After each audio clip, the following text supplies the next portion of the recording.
Hello students, last class में हमने conservation of momentum पढ़ लिया था और इस कंजर्वेशन ऑफ मोमेंटम को कैसे न्यूमेरिकल्स में यूज़ करना है वो हम आज की क्लास में सीखेंगे। और उसके लिए न्यूमेरिकल मैंने ऑलरेडी आपके सामने लिख दिया है, पर न्यूमेरिकल को अभी आप रीड मत करिएगा क्योंकि मुझे आपको कुछ और समझाना है उससे पहले। तो चलिए कोशिश करते हैं समझने की, देखिएगा ध्यान से। देखिए, हम इस क्वेश्चन में जो बात करने जा रहे हैं वो हम बात करने जा रहे हैं गन और बुलेट की। तो इसलिए ध्यान से देखिएगा, ये है आपकी गन और इस गन के अंदर रखी है बुलेट। आ गई बात समझ में? और अब हमें यहाँ पर गन से बुलेट को शूट करना है। ओके, तो क्या होगा इस पर्टिकुलर कंडीशन में कंजर्वेशन ऑफ मोमेंटम कैसे अप्लाई होगा वो सुनिएगा।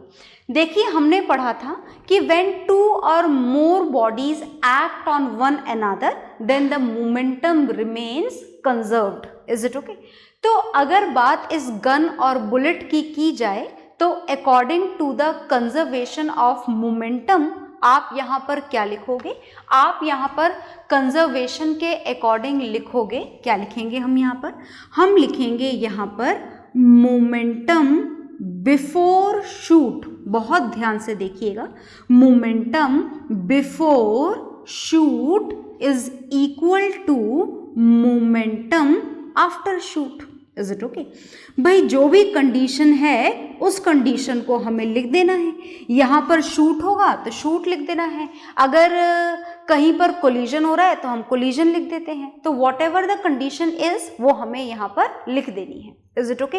बिफोर फायरिंग, आफ्टर फायरिंग, आप जो भी लिखना चाहें लिख सकते हैं। ओके, तो आगे देखिएगा, आगे यहाँ पर क्या जानना है हमें यहाँ पर ये जानना है कि बिफोर शूट क्या मोमेंटम लिखा जाए। तो सुनिएगा ध्यान से, हम यहाँ पर लिखेंगे कि मास ऑफ द गन हमने कितना मान लिया? m1। Mass of the bullet हमने कितना मान लिया? m2। अब बिफोर शूट तो ये एनी हाउ रेस्ट पोजीशन में ही रहने वाले हैं, बिल्कुल रेस्ट पोजीशन में ही रहने वाले हैं। ओके, तो यहाँ पर अगर आपसे कोई बोले कि what is the initial velocity of gun, तो आप कितनी मानेंगे? 0। अगर इनिशियल वेलोसिटी ऑफ बुलेट कोई पूछे तो वो भी कितना मानेंगे? 0। मतलब मोमेंटम बिफोर शूट इस वाले केस में हमेशा कितना रहेगा? 0, क्योंकि बिफोर शूट गन और बुलेट दोनों ही कौन सी पोजीशन में प्रेजेंट है? रेस्ट पोजीशन में। Now we have to know about the momentum after shoot. अब आफ्टर शूट मोमेंटम क्या होगा? सुनिएगा ध्यान से। आफ्टर शूटिंग के बाद में मोमेंटम हम कैसे निकालेंगे? u1 और u2 तो हमेशा ही क्या होगा? 0। अब हमें फाइनल वेलोसिटीज को जज करना है, तो बुलेट यहाँ से निकल गई और बुलेट की फाइनल वेलोसिटी हमने कितनी मान ली? v2। कौन सी डायरेक्शन में निकली बुलेट? बुलेट निकली इस वाली डायरेक्शन में। Is it okay? और गन कौन सी डायरेक्शन में जाएगी? Gun will move in the backward direction according to the action and reaction. Is it okay? तो मतलब ये हुआ कि इस वाली वेलोसिटी को, जिस वेलोसिटी से ये गन पीछे जा रही है, इस वेलोसिटी को हम क्या बोलेंगे? इस वेलोसिटी को हम बोलेंगे रिकॉइल वेलोसिटी। क्या बोलेंगे हम इसे? Recoil velocity. And let it be v1। ये हमने कितनी मान ली? v1। तो मोमेंटम आफ्टर शूट कितना होगा? मोमेंटम आफ्टर शूट के लिए हमें लिखना होगा पहले मोमेंटम ऑफ गन, लिख दिया हमने m1 इंटू v1, यही होगा ना? बिल्कुल। अब हमें लिखना है टोटल मोमेंटम आफ्टर शूट, मतलब आपको यहाँ पर बुलेट का मोमेंटम भी लिखना होगा। बुलेट का मोमेंटम कितना है? Mass of bullet into velocity of bullet. But as they both are moving in the opposite direction, तो अगर अपोजिट डायरेक्शन में जा रहे हैं तो उनको हम नेगेटिव साइन के साथ में ऐड करते हैं, ऐसे जैसे आपने प्लस कर दिया और फिर माइनस m2v2 लगाया।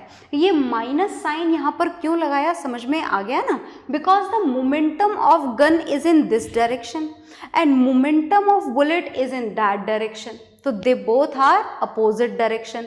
तो ये माइनस साइन हमने क्यों लगाया है यहाँ पर, ये इंडिकेट करने के लिए कि इन दोनों के मोमेंटम की डायरेक्शन क्या है, अपोजिट। हम हमारी फिजिक्स में अपोजिट डायरेक्शन को हमेशा नेगेटिव साइन के साथ में ही इंडिकेट करते हैं, याद रखना है ये आपको, ठीक है। तो उसके अकॉर्डिंग ये momentum before shoot, before firing तो कितना चल रहा है, 0 चल रहा है, is equal to m1v1 plus minus क्या हो जाएगा, माइनस m2v2। और अब अगर आप m1v1 को इधर ही लिखे रहने दें और m2v2 को दूसरी साइड ले आएं तो ये बन जाएगी आपकी equation m2v2 is equal to m1v1। क्या आप इसे थ्योरेटिकली लिख सकते हैं, बिल्कुल लिख सकते हैं। देखिएगा मैं लिख रही हूँ, m2 क्या है यहाँ पर, m2 इज मास में है ना, थोड़ा ऊपर लिख देती हूँ कहीं ऐसा ना हो कि आपको ये दिखे ना, तो चलिए हम इसे ऊपर लिख देते हैं। देखिएगा इस साइड लिख देते हैं, look here very carefully, will write it here, यहाँ पर लिखते हैं हम। तो m2 क्या है यहाँ पर, मास ऑफ बुलेट, तो लिख दीजिए चलिए इसको theoretically, mass of bullet, mass of bullet into v2 क्या है यहाँ पर, वेलोसिटी ऑफ बुलेट। फाइनल लिखें क्या, फाइनल आप चाहें तो लिखें और ना भी लिखें तो भी चलेगा, क्योंकि इनिशियल वेलोसिटीज का तो यहाँ पर कोई रोल ही नहीं है, तो आप चाहें तो फाइनल वर्ड यूज करें और चाहें तो ना करें। Is it okay, so you can write down this only velocity of bullet, क्योंकि बुलेट की वेलोसिटी गन के अंदर तो हो नहीं सकती, तो वेलोसिटी ऑफ बुलेट आप लिख सकते हैं is equal to m1। m1 क्या है यहाँ पर, m1 is the mass of gun and v1 क्या है, रिकॉइल वेलोसिटी ऑफ गन। तो इज इक्वल टू, ये इक्वल टू बड़ा सा लगा रही हूँ मैं, दिखे आपको ताकि ध्यान से देखिएगा, this is equal to mass of gun into recoil velocity of gun. आ गई बात समझ में, तो ये हमें मिल गया है यहाँ पर फॉर्मूला। तो जो भी हमारे पास में गन और बुलेट का कंडीशन होगी उसमें हम ये वाला फॉर्मूला लगा देंगे, डायरेक्टली लगा देंगे, कंजर्वेशन ऑफ मोमेंटम अप्लाई करने की ज़रूरत नहीं है। तो ये जो अभी हमने लिखा है, this is not a part of question whatever is there in front of you, this is just a theoretical part, so you note it down, then we will start with the question. तो note down कर लीजिए आप इसको।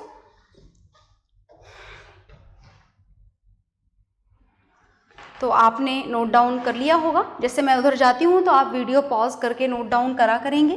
Now we will start with the question, और हम question शुरू करने जा रहे हैं। और ये जो लास्ट में फॉर्मूला लिखा हुआ है ये मैं अभी थोड़ी सी देर बाद रफ करूँगी। आपने नोट डाउन कर लिया है तो बहुत बढ़िया बात है, और नहीं करा है तो लिखे रहने देते हैं, क्योंकि the same formula has to be used in the given question. Given question में हमें यही फार्मूला काम में लेना है। तो चलिए इस क्वेश्चन का सल्यूशन स्टार्ट करते हैं। कैसे करना है सल्यूशन, देखिएगा बहुत ध्यान से।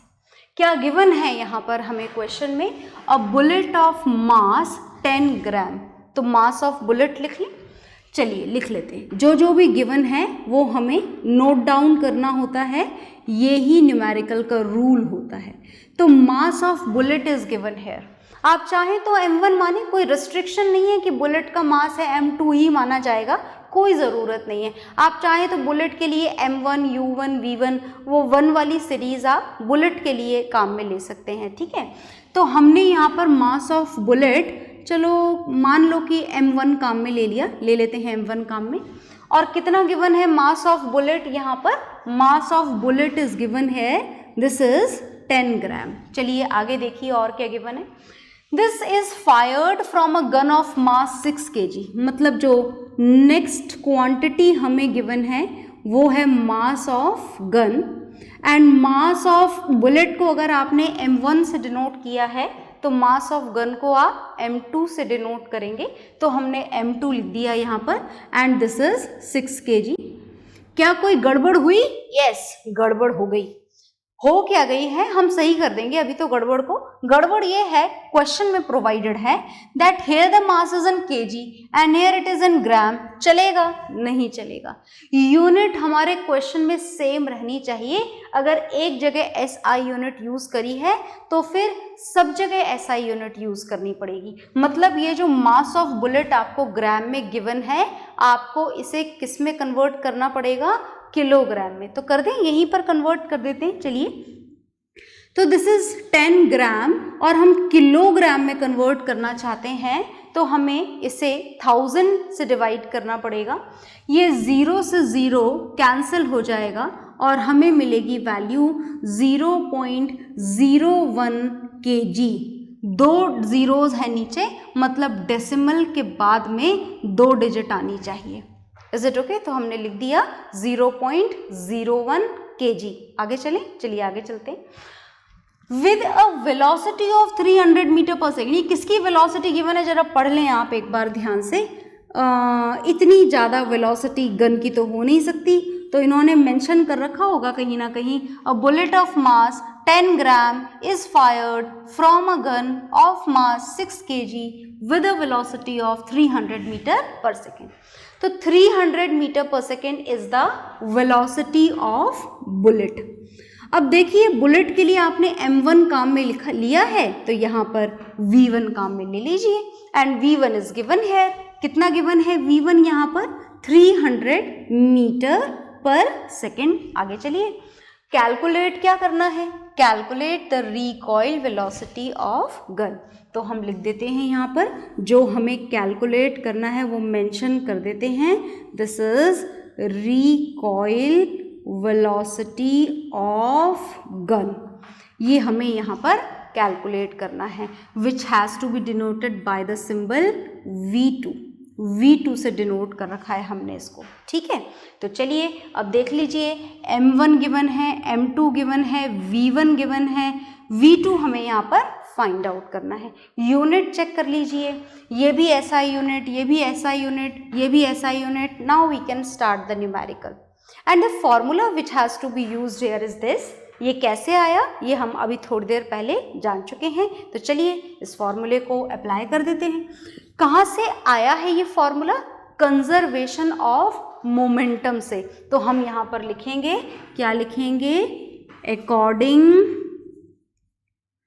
According to the conservation of momentum. बहुत ध्यान से देखिएगा, according to the conservation of momentum.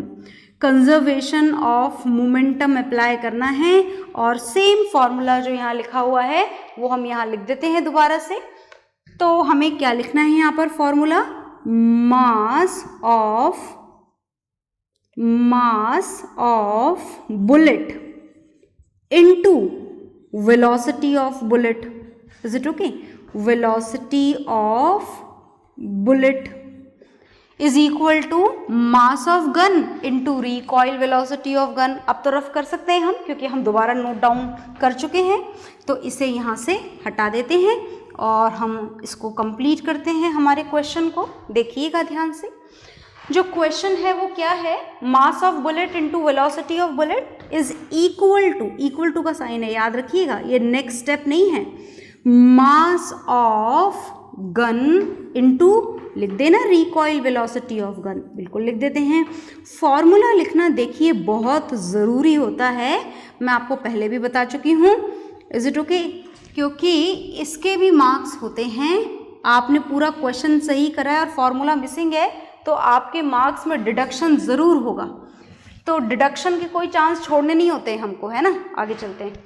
Mass of bullet into velocity of bullet.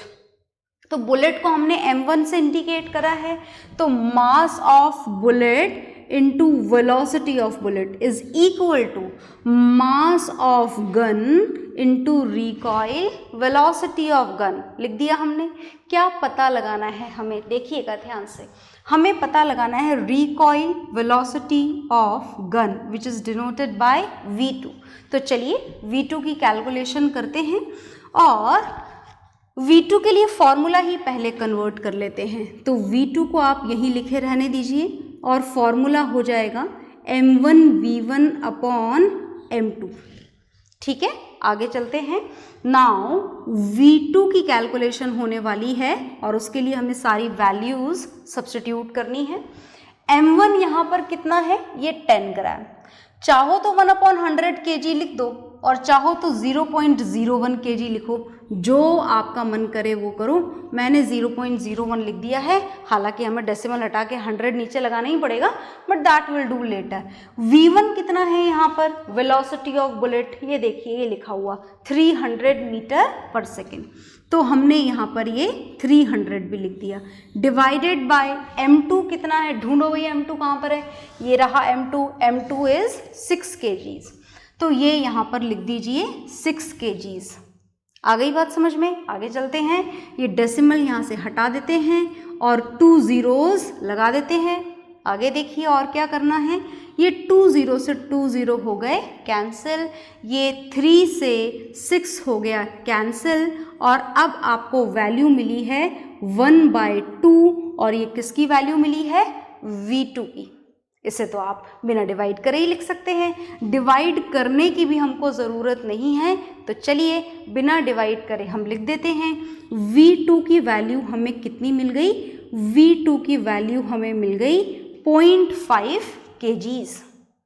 Is it okay, 0.5 kg हमको V2 की वैल्यू मिल चुकी है, तो ये हमारा आ गया है आंसर, और आंसर हमें मिल गई है, क्या मिल गई है हमें, sorry this is not kg, हमें यहाँ पर वेलोसिटी की यूनिट लिखनी है। वेलोसिटी की यूनिट आप मीटर पर सेकेंड लिखेंगे, तो मीटर पर सेकेंड मैंने लिख दी है। This is recoil velocity of gun, तो क्या आई हमारी recoil velocity of gun, 0.5 meters per second. याद रखिएगा हमने वेलोसिटी मीटर पर सेकेंड में काम में ली थी, तो ये मीटर पर सेकेंड में ही हमारा आंसर आएगा, तो आप इसे नोट डाउन कर लीजिए। ओके, मैं साइड में हट रही हूँ, आप नोट डाउन करिए।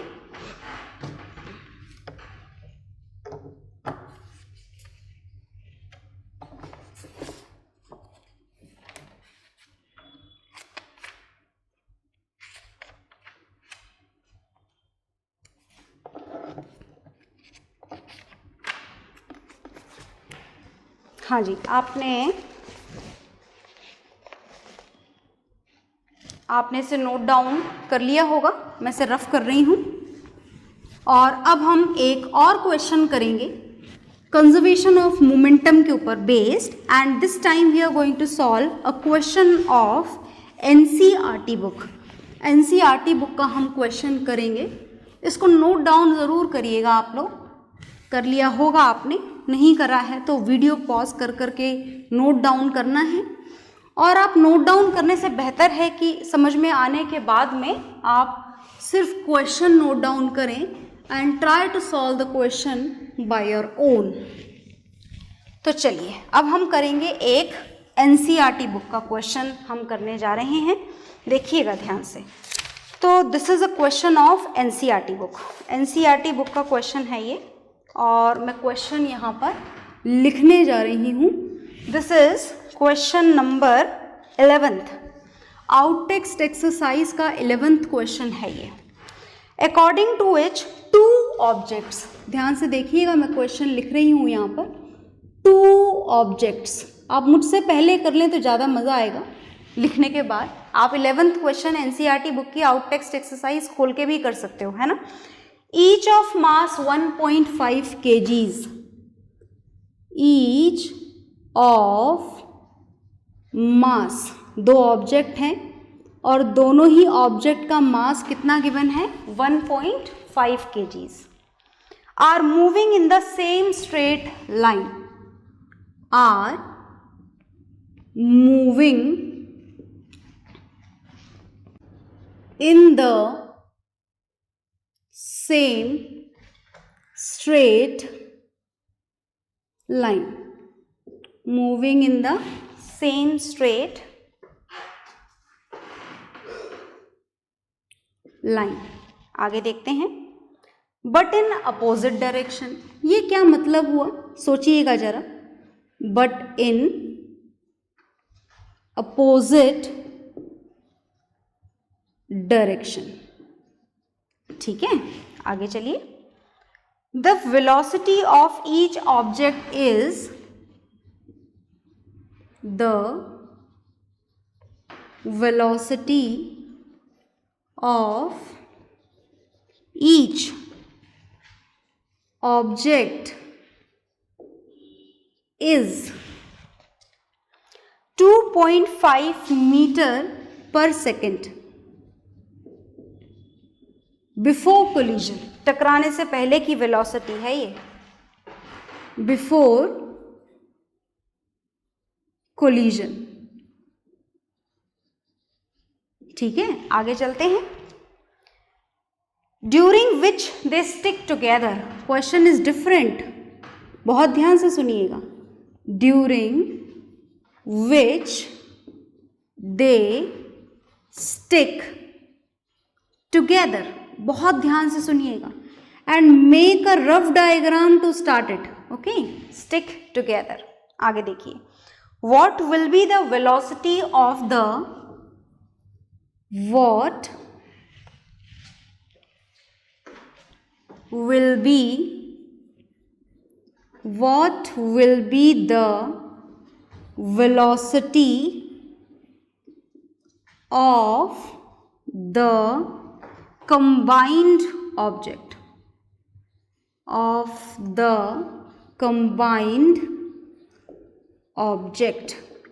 Question is done. एक बार चेक कर लेते हैं हमने सही तो लिखा है ना।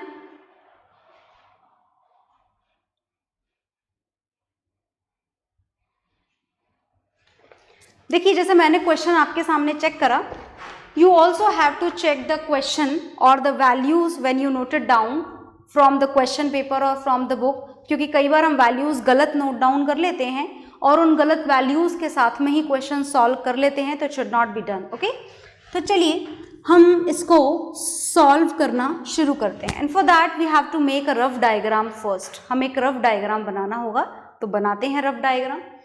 To object each of mass 1.5 kgs।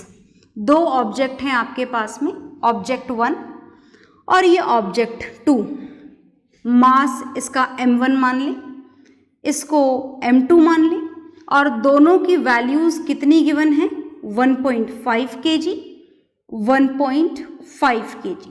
आगे देखिए और क्या गिवन है। Are moving in the same straight line but in opposite direction. एक ही लाइन में है पर अपोजिट डायरेक्शन में है, तो एक को इधर और एक को इधर मान ली। बिल्कुल ऐसा ही मानना पड़ेगा, तो ही तो टक्कर होगी, वरना टक्कर ही नहीं होगी, है ना। तो हमने और क्या बोला है, the velocity of each object is 2.5 meter per second before collision.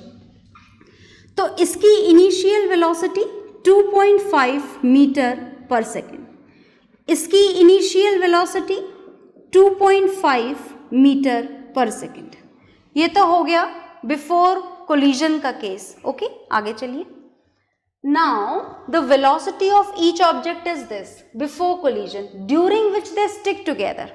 ये तो बिफोर कोलिजन की कंडीशन हो गई।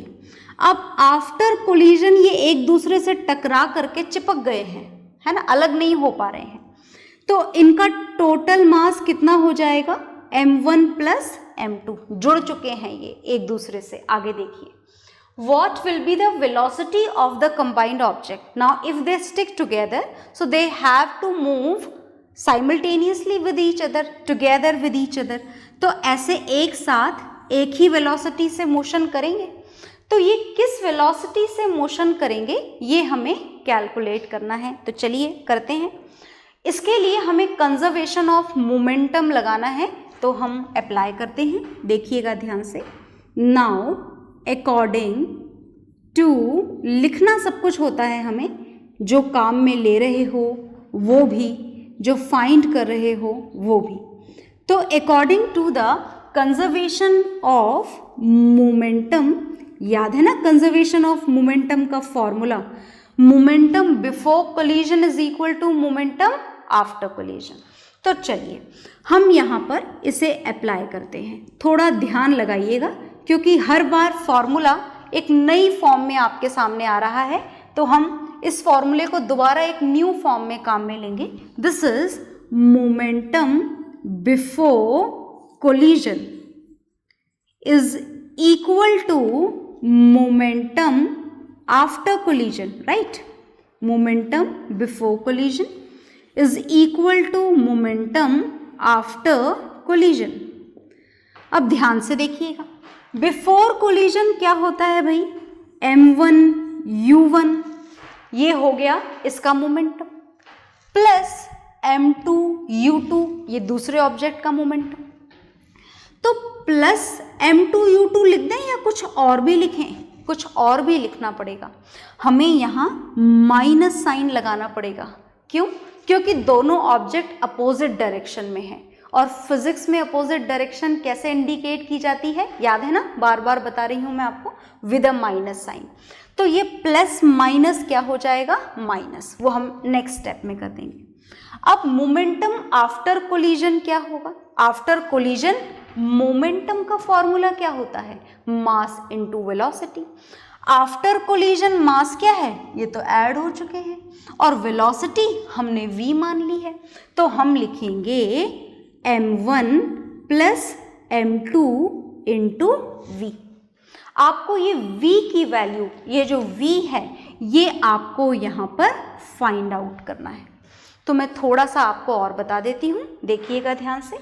Now m1 u1 plus minus क्या हो जाएगा? Minus m2 u2, okay, is equal to m1 plus m2 into v। आप इस पूरे को नोट डाउन करिए, फिर हम इसे कंप्लीट करेंगे। उसके लिए मुझे रफ करना पड़ेगा, उससे पहले आप नोट डाउन कर लीजिए, ओके।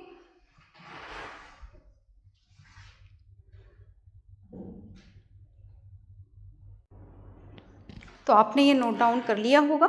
अब मैं थोड़ा सा पार्ट यहाँ से रफ कर देती हूँ, आप भूलिएगा मत वैल्यूज़ को। ये u1, u2, m1, m2 सब याद रखना है आपको, नोट डाउन कर चुके हैं आई होप आप लोग अपनी कॉपीज़ में। तो चलिए अब हम वैल्यूज़ का सब्स्टिट्यूशन करेंगे और v की वैल्यू को फाइंड आउट करेंगे, ओके। तो m1 कितना है यहाँ पर? अगर भूल गए हैं तो अभी तक ऊपर लिखा हुआ है m1 is 1.5 kg into u1 कितना है? Initial velocity of first object is, that is written here, आपकी कॉपी में भी आप शायद लिख चुके हैं, 2.5 माइनस m2 कितना है? सेम 1.5, और u2 भी कितना है? Exactly same 2.5 is equal to, right hand side को इसमें m1 m2 की वैल्यू आपको पता है, सब्स्टिट्यूट कर दें आप इसे। m1 is 1.5 plus 1.5 into v, जुड़ चुके हैं ना, तो हमने मासेस को ऐड कर दिया, और mass into velocity is the momentum, so momentum after collision has to be written in this way. अब देखिए 1.5 इंटू 2.5 माइनस 1.5 इंटू 2.5, ये तो सेम टर्म है, और सेम टर्म है तो सब्ट्रैक्शन के बाद में आपको क्या मिलेगा? आपको 0 मिलेगा, है ना, इज इक्वल टू 1.5 प्लस 1.5 क्या हो जाएगा? 3 इंटू v। ये 3 और v यहाँ पर क्या हो रहे हैं?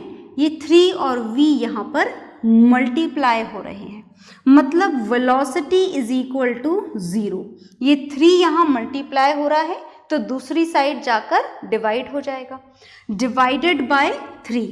Now velocity is equal to 0, है ना, 0 divided by any number is 0, मतलब फाइनल वेलोसिटी कंबाइंड ऑब्जेक्ट की कितनी हो जाएगी? 0। मतलब दोनों ऑब्जेक्ट जब एक दूसरे से कंबाइन होंगे तो after combining they will finally stop, उसके बाद इनका मोशन क्या हो जाएगा? खत्म हो जाएगा। तो हम लिखेंगे, क्या लिखेंगे हम यहाँ पर? हम यहाँ लिखेंगे final velocity of combined object, final velocity of combined object v is equal to 0। तो ये हो गया है हमारा एनसीईआरटी बुक का क्वेश्चन कंप्लीट। आप इसे नोट डाउन करिए। ओके,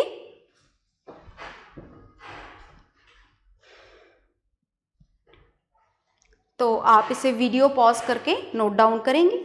और आपने देखा कि जो कंजर्वेशन ऑफ मोमेंटम का फॉर्मूला हमने पढ़ा था उसे हर क्वेश्चन में अलग तरीके से अप्लाई करना पड़ रहा है। Is it okay? तो इसी तरीके से कंडीशन के अकॉर्डिंग आपको फॉर्मूले को मॉडिफाई करना होगा और अपनी वर्कशीट के क्वेश्चंस कंप्लीट करने होंगे। Okay, bye everyone.